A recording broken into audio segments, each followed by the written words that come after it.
kantor OIKN sudah selesai baru bulan Februari ini selesai. Jadi kami sudah persiapan untuk seluruhnya pindah ke IKN. Selama ini ada 3 kantor kami di Jakarta, Balikpapan dan IKN.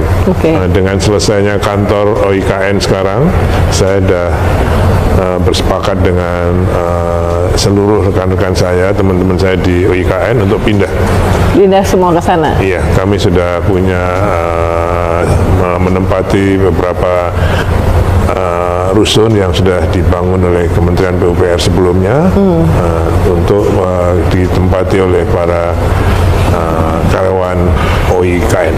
Jadi nantinya akan lebih lama di sana.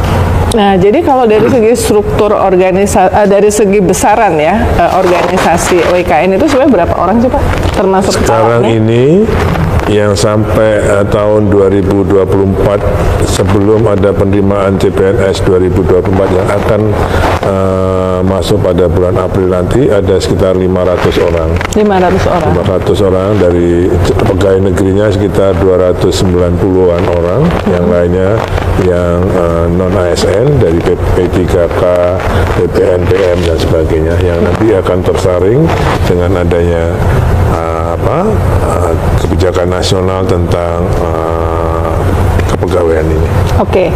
Nah tentu ini yang the hottest issue 1, 2 hari, 3 hari, minggu ini adalah soal pemangkasan anggaran ya yang dialami oleh semua AL sebetulnya. Dan tetapi untuk OIKN ini kan sudah diputuskan ada 48,8 triliun untuk 5 tahun ini ya di era Pak Presiden Prabowo. Konsekuensinya apa itu? Jadi ya seperti yang disampaikan oleh Pak Menko AHY pada saat ratas tanggal 21 Januari, kemudian sudah dikembali ratas lagi pada tanggal 3 Februari yang lalu. Jadi Bapak Presiden telah menugaskan pada kami untuk menyiapkan, menyelesaikan ekosistem untuk yudikatif dan legislatif. Sekarang yang dianggap selesai pada tahun 2024 ini adalah eksekutifnya.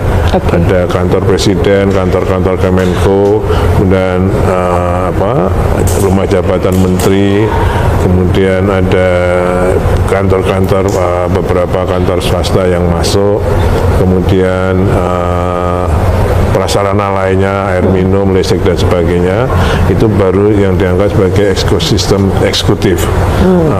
Bapak Presiden mempunyai target, cita-cita, keinginan agar IKN ini menjadi ibu kota politik pada tahun 2028. Dan saya tanya apa itu ibu kota politik, beliau menyampaikan ya semua ekosistemnya yudikatif, eksekutif dan legislatif sudah siap untuk beraktivitas di sana.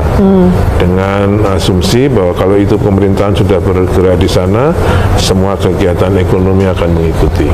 Jadi beliau ingin berkantor kalau sudah siap semua pada tahun 2028. Artinya sampai itu siap di tahun 2028, Presiden akan tetap berkantor di Jakarta, di Istana Jakarta. Saya kira implisitnya begitu. Itulah yang disiapkan dengan anggaran 48,8 triliun.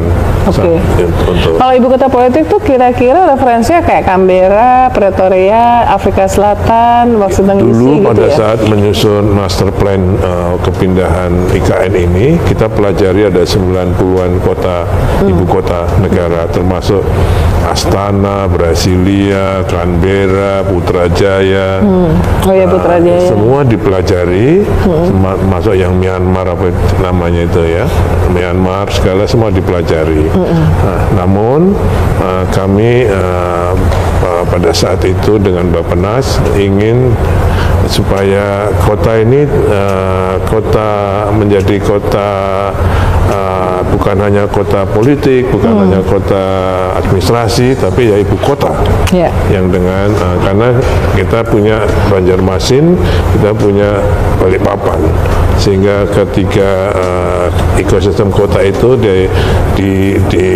diasumsikan, diprediksi untuk bisa saling mendukung, sehingga IKN sendiri akan terbantu oleh Balikpapan dan Samarinda, sehingga diputuskan untuk membangun jalan tol dari Balikpapan ke IKN sepanjang 58 km.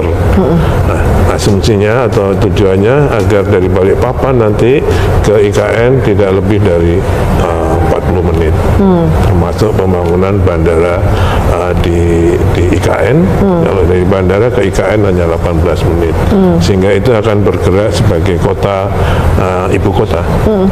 Kalau tujuannya adalah ibu kota politik, artinya kayak misalnya yang tadinya sempet tuh, apalagi ada Taipan sempat foto, terus dibilangnya wah akan membangun 4 mall besar di dalam apalah gitu, itu apakah akan seperti itu? Karena artinya kan kalau ibu kota politik nggak perlu 4 mall, nggak perlu banyak yang laser gitu, atau seperti itu nggak? Iya, jadi masih sekarang sedang persiapan juga salah satu mall di satu kompleks dengan Hotel Swiss Hotel itu akan dibangun. Jadi saya kira ya tetap. Ya. Kemudian juga nanti akan ada sebentar lagi besok kami ketemu dengan investor yang untuk taman safari.